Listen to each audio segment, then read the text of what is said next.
വിദ്യാഭ്യാസം എന്നത് അത് കൺകറന്റ് ലിസ്റ്റിൽപ്പെട്ട ഒരു വിഷയമാണ്. കൂടുതൽ കളിച്ചാൽ അതിനെ നിയന്ത്രിക്കാനായിട്ട് അതിന് മുകളിലും ആൾക്കാരുണ്ട് എന്നുള്ള വസ്തുത കൂടി കേരളത്തിലെ സർക്കാർ മനസ്സിലാക്കണം. ഏറ്റവും വലിയ കണ്ടുപിടുത്തങ്ങളും അതുപോലുള്ള നല്ല ഗവേഷണങ്ങളും പഠനങ്ങളും നടക്കുന്ന സ്വതന്ത്രമായ സ്ഥാപനങ്ങളാണ്. ആ സ്ഥാപനങ്ങൾ രാഷ്ട്രീയമായ ചട്ടവങ്ങളായി മാറാതെ ഇരിക്കേണ്ടത് നമ്മുടെ സമൂഹത്തിന്റെ രാഷ്ട്രത്തിന്റെ വികസനത്തിനും പുതിയ തലമുറയ്ക്കും വളരെ അത്യാവശ്യമാണ്. കേരളത്തിലെ സർവകലാശാലയിൽ നടക്കുന്ന പല ഗവേഷണങ്ങളും കാര്യമായ റിസൾട്ടൊന്നും ഉണ്ടാക്കാത്ത വാഴക്കുല റിസർച്ചുകളാണ് എന്ന് നമുക്കറിയാം.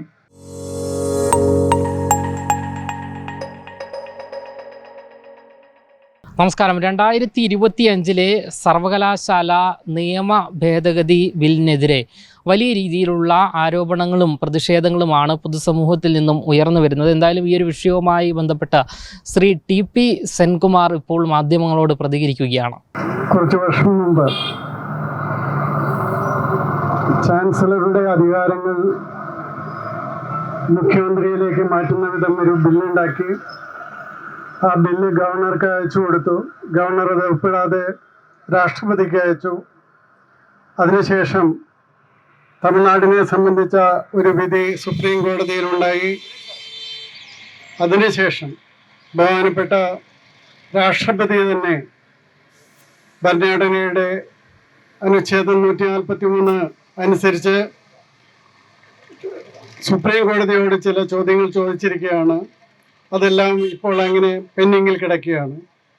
അതിനിടയ്ക്കാണ് ചാൻസലറുടെ അധികാരങ്ങളും വൈസ് ചാൻസലറുടെ അധികാരങ്ങളും മാറ്റി അത് തികച്ചും രാഷ്ട്രീയമായി കൈകാര്യം ചെയ്യുന്നതിന് വേണ്ടി പുതിയ ഒരു സർവകലാശാല നിയമ ഭേദഗതി കൊണ്ടുവന്ന് ചാൻസലറുടെ അധികാരങ്ങൾ നല്ലൊരു ഭാഗവും പ്രോ ചാൻസലർ അല്ലെങ്കിൽ ഉന്നത വിദ്യാഭ്യാസ മന്ത്രിക്ക് കിട്ടുന്ന രീതിയിൽ ആക്കിയിരിക്കുന്നത്. അത് ഇതുവരെ നിയമമായിട്ടില്ല. നിയമമാകണമെങ്കിൽ ബഹുമാനപ്പെട്ട ഗവർണർ ഒപ്പിടണം. അപ്പോൾ ഇതിൻ്റെ രൂക്ഷത പറഞ്ഞു കൊടുക്കുന്നതിന്, ഇത് പറഞ്ഞ് മനസ്സിലാക്കുന്നതിനും വേണ്ടി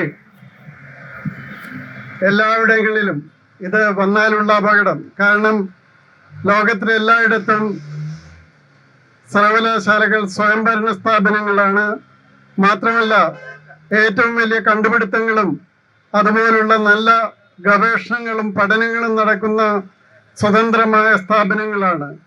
ആ സ്ഥാപനങ്ങൾ രാഷ്ട്രീയമായ ചട്ടവങ്ങളായി മാറാതെ ഇരിക്കേണ്ടത് നമ്മുടെ സമൂഹത്തിന്റെ രാഷ്ട്രത്തിന്റെ വികസനത്തിനും പുതിയ തലമുറയ്ക്കും വളരെ അത്യാവശ്യമാണ്.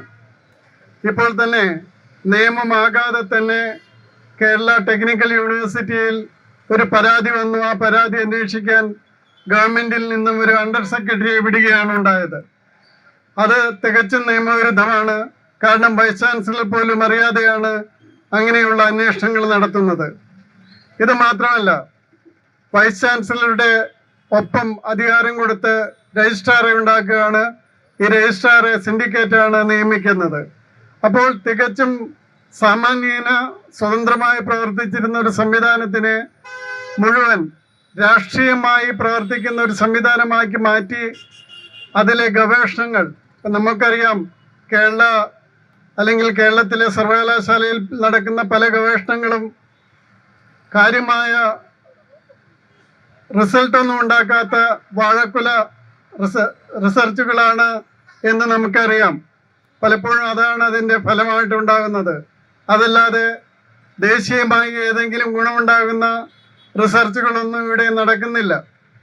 അപ്പോൾ അതുകൊണ്ട് ഇതെല്ലാം ആ രീതിയിൽ തുടരുന്നതിനും രാഷ്ട്രീയമായിട്ട് ഒരു വിഭാഗമായി സർവകലാശാലകളെ മാറ്റുന്നതിനും ഉണ്ടാക്കിയിട്ടുള്ള ഈ നിയമ ഭേദഗതി അത് ഗവർണർ ഒപ്പിട്ടിട്ടില്ല.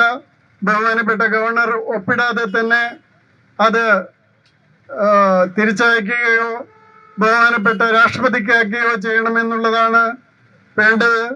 കാരണം ഇത്തരമൊരു നിയമമുണ്ടായി സർവകലാശാലകൾ രാഷ്ട്രീയത്തിൻ്റെ ഉള്ളിൽ പ്രവേശിക്കാൻ പാടില്ല. രാഷ്ട്രീയം മാത്രം നോക്കുന്ന സംഘടനകൾ അതിനനുസരിച്ചുള്ള പിൻവാതിൽ നിയമങ്ങൾ എന്നിവ തികച്ചും അനർഹരെ നിയമിക്കുന്ന സംവിധാനം ഇതെല്ലാം ഇല്ലാതാക്കണം. അതുകൊണ്ട് ഈ പുതിയ നിയമ ഭേദഗതിക്കെതിരെ നടത്തുന്ന ധർണ വിജയം കാണേണ്ടിയിരിക്കുന്നു. ഇത് ഇവിടെ മാത്രമല്ല, സമൂഹത്തിലെ എല്ലാവരെയും പറഞ്ഞ് മനസ്സിലാക്കണം. ആ ജനങ്ങൾ ഇതിൻ്റെ തീക്ഷ്ണത മനസ്സിലാക്കി അതനുസരിച്ച് പ്രവർത്തിക്കാനായിട്ട് ഗവർണറെയും അതുപോലുള്ള ഉന്നതാധികാരികളെയും പ്രേരിപ്പിക്കേണ്ടതാണ്. ഒരു കാര്യം ഞാനിവിടെ സൂചിപ്പിക്കുകയാണ്. വിദ്യാഭ്യാസം എന്നത് അത് കൺകറന്റ് ലിസ്റ്റിൽപ്പെട്ട ഒരു വിഷയമാണ്. കൂടുതൽ കളിച്ചാൽ അതിനെ നിയന്ത്രിക്കാനായിട്ട് അതിന് മുകളിലും ആൾക്കാരുണ്ട് എന്നുള്ള വസ്തുത കൂടി കേരളത്തിലെ സർക്കാർ മനസ്സിലാക്കണം. കേന്ദ്ര ഗവൺമെന്റിനും നിയമങ്ങൾ ആവശ്യം പോലെ കൊണ്ടുവരാൻ സാധിക്കുന്ന ഒരു മേഖലയാണ് വിദ്യാഭ്യാസ മേഖല എന്നുകൂടി ഓർമ്മിപ്പിച്ചുകൊണ്ട് ഈ ധർണ നല്ല വിജയമായി തീരട്ടെ എന്ന് ആശംസിച്ചുകൊണ്ട് ഞാനിത് ഉദ്ഘാടനം ചെയ്ത് പ്രഖ്യാപിക്കുന്നു. നന്ദി, നമസ്കാരം.